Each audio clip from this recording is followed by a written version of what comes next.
E abrir o mar Vermelho também é... Pois é. Como que é? Quando a gente pega tudo isso, lembra, nós temos duas posturas na teologia. Eu posso pegar uma postura de ceticismo e considerar tudo que é fantástico como lendário, Sim.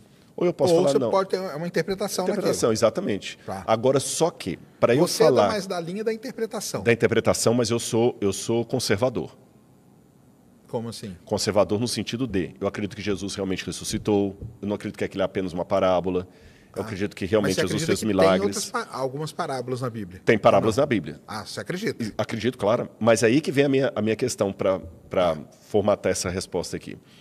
Quando eu analiso a Bíblia agora como livro literário, aí lembra aquilo que você também perguntou assim, poxa, mas tem vários estilos? Sim. Isso é importante porque pode confundir as pessoas. Porque aí eu teria que estudar cada um como se fosse tipo um filósofo diferente, para entender o que aquele cara que escreveu está falando. E é comparar com outras literaturas. E aí Sim. que vem uma questão. Quando você pega a abertura do Mar Vermelho, não está escrita em forma de poesia, em forma parabólica. Está escrito? Em forma de história. História real. Aconteceu alguma coisa ali, realmente. O mar, de alguma maneira, abriu e eles passaram. Mas o abrir o mar não quer dizer que aquela imagem clássica que a gente tem, que ele bate e o negócio separa. Pois é.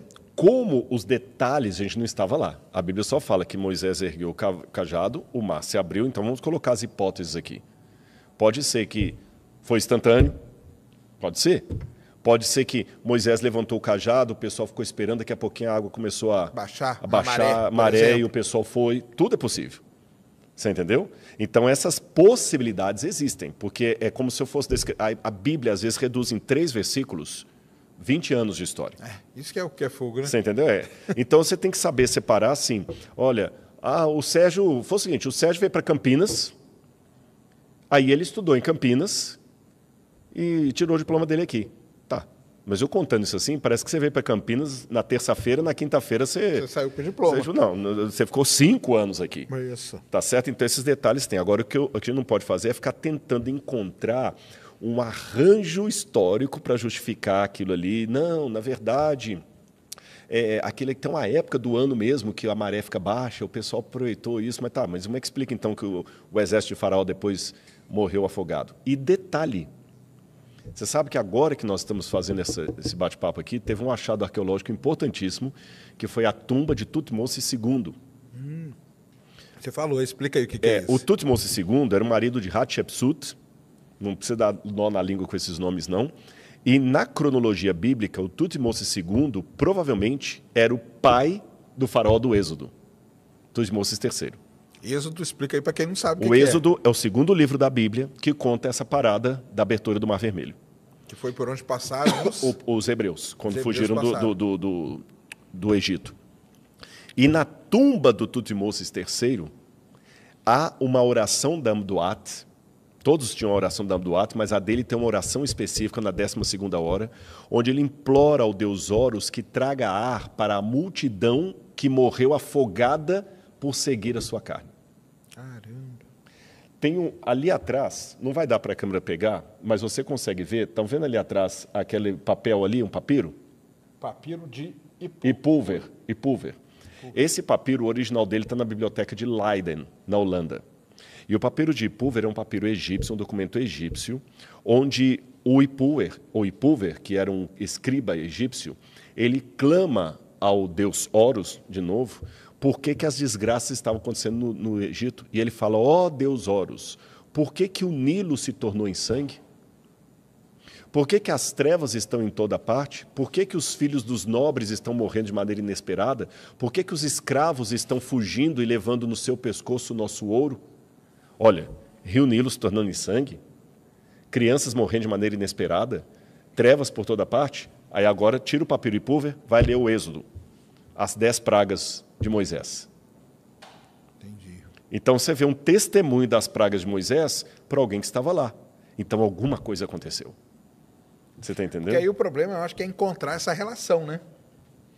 Porque o que é a tal da praga? Porque a praga pode ser muita coisa, Pode ser. Agora, só que aí eu tenho que entender uma coisa de Deus. Tentaram muita coisa da praga. Tentaram achar até que foi a destruição do Santorini que provocou, mas eu acho que é meio forçado. Aí o que acontece? Aí eu tenho que ter outra semelhança com a ciência.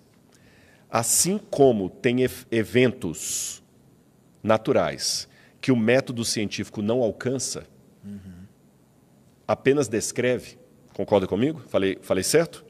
Há eventos naturais que o método científico não alcança, ele apenas descreve. Né? A própria Euclides lá, a própria geometria de Euclides. Como é que você prova aquilo laboratorialmente? Impossível. Você descreve e fica calado. Da mesma maneira, existem eventos bíblicos que a teologia apenas descreve, mas ela não alcança para explicar. Então, por isso que é perda de tempo, assim como é perda de tempo tentar usar um microscópio para analisar a geometria de Euclides, é perda de tempo usar o intelecto do teólogo para explicar como é que Jesus formou no ventre de Maria. Por isso que a gente não estuda milagre desse jeito. Não dá para eu reproduzir laboratorialmente o que aconteceu. Jesus curou o cego, mas eu não tenho como voltar no passado e usar as técnicas de Stuart Mill e reproduzir aquilo e falar, peraí, Jesus foi isso aqui, se eu fizer vai dar igual. Não tem como, foge.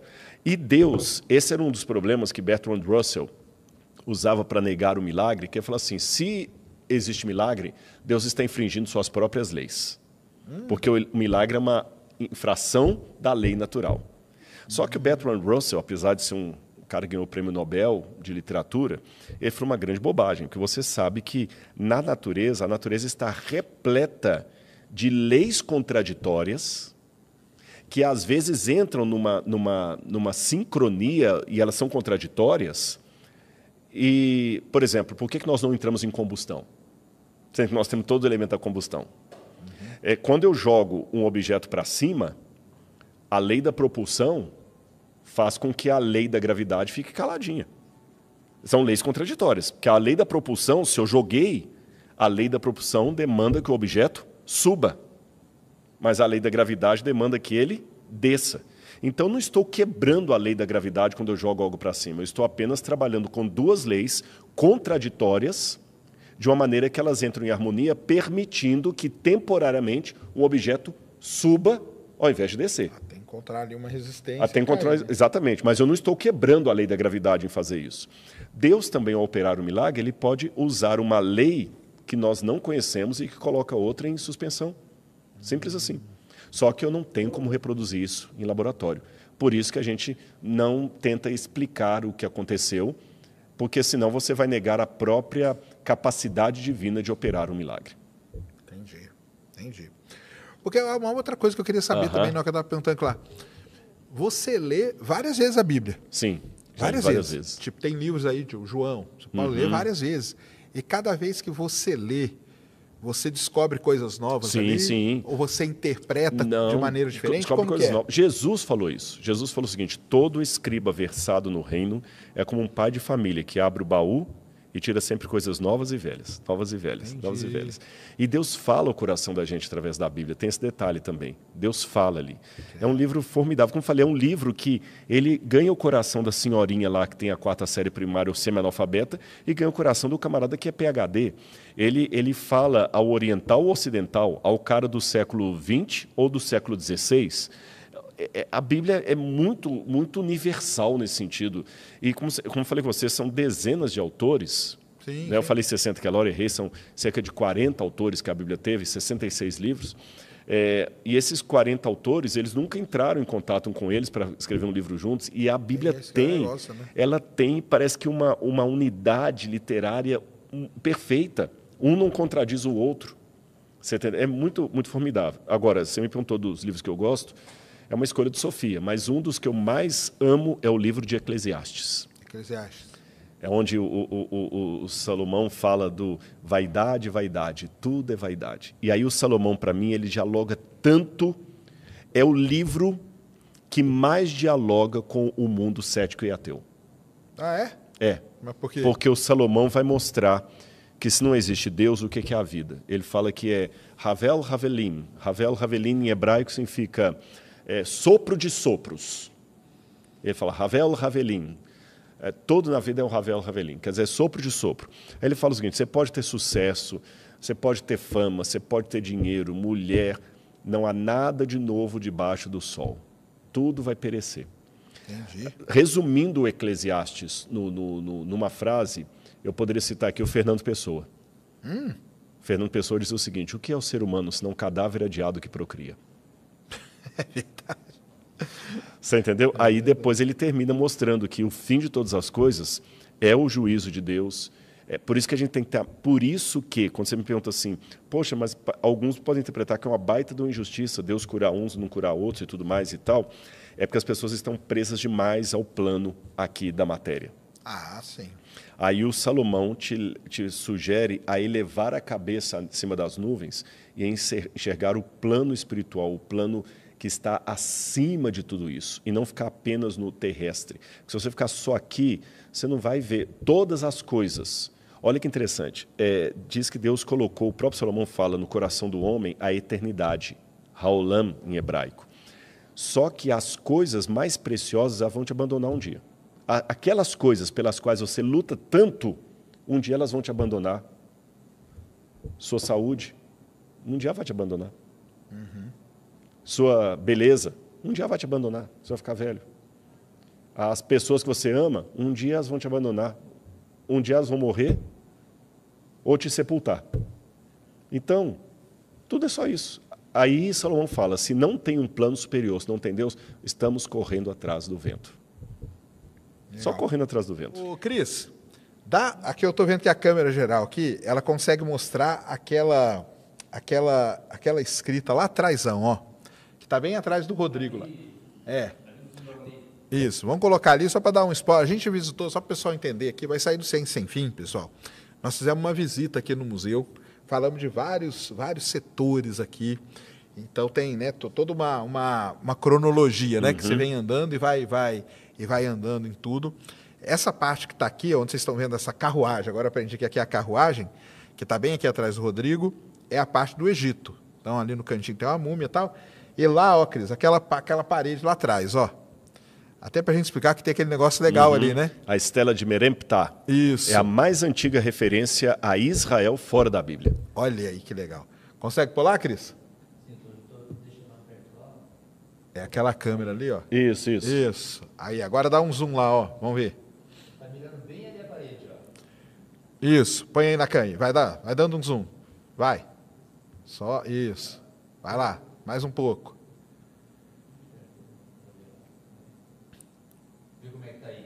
Põe aí, pôs na geral? Isso, tá show. Deixa aí, tá bom sim. Ele está mostrando, só para você saber, que eu estou vendo aqui, ele está mostrando a parte... Vamos explicar só aquela ali. Ó, um spoiler, tem uma explicação dessa completa no vídeo que a gente gravou aqui e muito mais coisa. Mas ali é muito legal. Ele está mostrando bem o topo lá, ó. Vamos explicar aquele topo lá e a escrita, porque está dando para ver aqui os bichinhos. Tá dando para ver ali legal. É a escrita hieroglífica, que é a escrita faraônica. E aí, lá em cima, aqueles desenhos lá, que são quem? Que gosta ali de você tem, no meio, na verdade é espelhado. É como se fosse duas cenas lá, viu, Cris? semelhantes. Deixa só lá. Então o sujeito que aparece no meio, que você vê que ele tem um chapéu assim comprido, como se fossem duas penas, né? Isso. Aquele ali é o deus Amon. E o Amon está olhando para o faraó que aparece espelhado nos dois lados. Só que o faraó que está à direita tem atrás dele uma divindade que tem um rosto de pássaro, que é o deus Horus, o filho de Osíris. Boa. E do outro lado, o faraó tem uma divindade feminina, que é a Ísis, esposa de Osíris, mãe de Horus.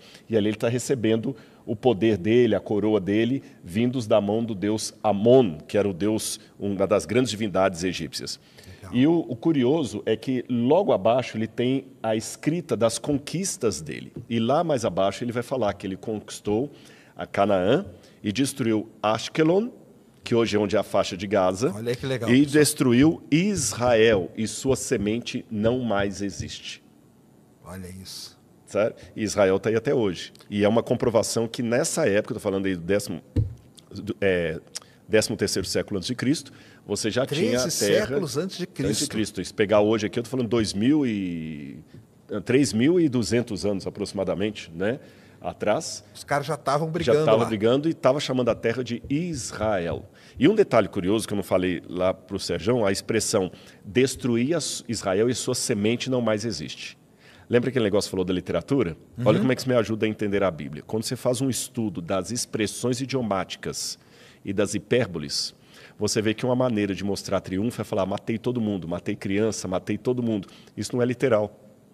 Tanto é que Israel está existindo até hoje. É a semente. É a semente. E quando a Bíblia fala, entra lá e mata criança de peito, mata todos os bebês, aí alguns pegam, a Bíblia é um livro genocida, porque Deus mandou entrar lá e matar as crianças, os não combatentes, não. É apenas uma hipérbole do texto, típica da época. E aí você vai saber mais no Ciência Sem Fim aí.